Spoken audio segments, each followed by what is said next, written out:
Pavinato, a jurisprudência assegura que atos anteriores ao registro de candidatura, mas já no ano eleitoral, configuram sim interesse político eleitoral e tem um monte de jurisprudência nesse sentido.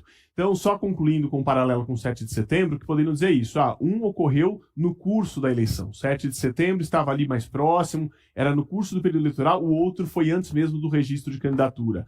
Não, isso não é argumento. O TSE tem diversas jurisprudências seguras no sentido de dizer que aquilo que acontece antes mesmo do início do período eleitoral pode sim influenciar na análise de uma chamada ação de investigação judicial eleitoral, que seria a ação a ser proposta para apurar esses supostos abusos. A propaganda antecipada é uma representação por propaganda antecipada. Então, duas frentes. Representação por propaganda antecipada. Me parece que isso é algo que de pronto já pode começar e vai ser avaliado. A ação de investigação judicial eleitoral, ela não necessariamente precisa começar agora. Existe precedente que ela pode começar antes do pedido de registro, mas é comum que ela se dê com o pedido de registro do candidato à reeleição e ali seja apurado. Mas seja proposta agora ou ali na frente, ela tem um efeito prático comum, a decretação de inelegibilidade, e se julgado após a eventual eleição, ela tem o poder de cassação do registro de candidatura ou até mesmo do diploma, em caso de já ter sido diplomado eventualmente o candidato. Isso no 74, perdão, Pavinato, isso no 74 da Lei 9405. É o rito do artigo 22 da 64 de 90. Não, mas eu falo no mérito, no que está descrito lá, é que alude ao parágrafo 1º do 37. Você fez promoção pessoal, então, como o Pavinato mostrou ali, não tem caráter informativo, não tem caráter social, não é cultural a coisa, é devida. E como você salientou, tinha símbolo, tinha alusão a jingle, tinha tudo isso. Ao número da campanha. Ao número da campanha. E o 74, ele fala nominalmente, né? Configura abuso de autoridade e sujeita à cassação do registro. Nesse caso, como você falou, não tem registro ainda, porque não estamos no período eleitoral, mas pode então ser um impedimento de registro. É possível? Não existe uma ação prévia de impedimento de registro. Do ponto de vista prático, essa ação teria que correr e, em caso de pedido de registro, cassar o registro. Caso não haja pedido de registro, me parece que para o Lula fazer uma tamanha ousadia dessa, tem dois caminhos.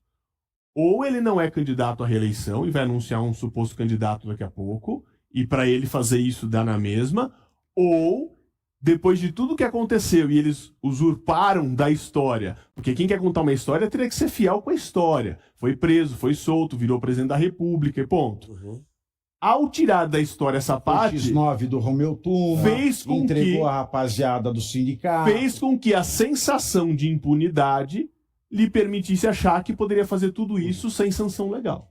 Então não tem outro caminho de achar que ou não será candidato à reeleição, e de Brasília, nos bastidores correm isso, que tem medo de perder a eleição da vida dele, que acha que o Flávio Bolsonaro está melhor do que ele pensava. Então, hoje, nos corredores de Brasília, muitos políticos apostam que Lula não será candidato à reeleição, porque não vai correr o risco de perder a última eleição da vida dele. E ele sempre deixa o senhor, sou o candidato, exceto se minha saúde não permitir. Quem deixa um porém sempre, e um porém de subjetividade, que ele pode alegar qualquer problema de saúde, até um resfriado, pode não ser candidato. É a minha primeira avaliação, que ele talvez não seja candidato. E a segunda, que ele possa pensar que a lei não vale mais para ele. De toda forma, um caminho ou outro, ele pode ter inelegibilidade aplicada. Mesmo que ele não venha pedir o registro de candidatura, ele pode sim ter um processo instaurado e aplicar nele uma inelegibilidade de 8 anos, que eu não sei se tem muito efeito a essa altura da vida dele também. Eu não sei, o diabo não é diabo porque é burro, né? Ele costuma ser muito esperto. Agora, eu só queria entender uma coisa, para deixar claro também para quem nos assiste. Muito se fala em crime eleitoral por abuso de poder político e por abuso de poder econômico.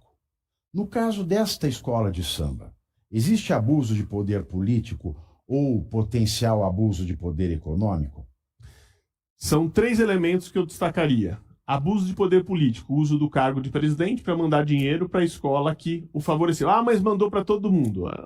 É uma forma de ser sincero, né? É uma forma de dar um pouco para todo mundo e garantir que chegou para quem chegou. Abuso do poder econômico é uso de dinheiro, seja pedindo no privado para garantir que tivesse mais dinheiro ainda, como você citou aqui, que no privado houve um trabalho para que tivesse aporte na escola, e do público enviado, político e econômico. E midiático, que foi justamente aquela organização de portais mais alinhado à esquerda promovendo esse tipo de campanha. Porque o que você tem nisso? Quando você equipara os portais também a veículos de comunicação para fins de abuso, quando você faz uma ação orquestrada dos portais mais alinhado ao presidente, propagando isso e dando vazão mesmo após o desfile, vão ficar aí os próximos dias, talvez nas próximas semanas isso correndo nas redes sociais, principalmente fazendo recortes em relação ao adversário político. Você pode ver que a maioria dos recortes que saem não necessariamente são para falar bem ou da história do presidente da República, são para destacar pontos de crítica ao seu adversário político.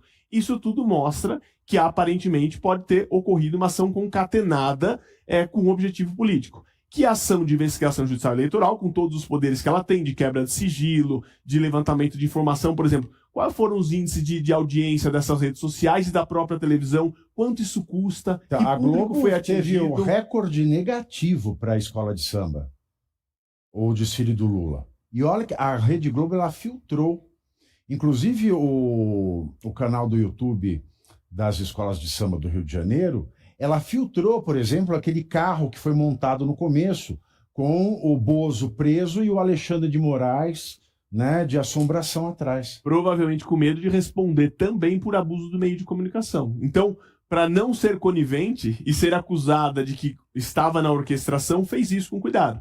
Mas isso não impede que a investigação em relação às páginas que fizeram a promoção possa ter existido esse combinado, vamos assim dizer, e que isso tenha trazido um abuso do meio de comunicação também. Não é só veículo de comunicação concessão pública que pode causar o abuso do meio de comunicação.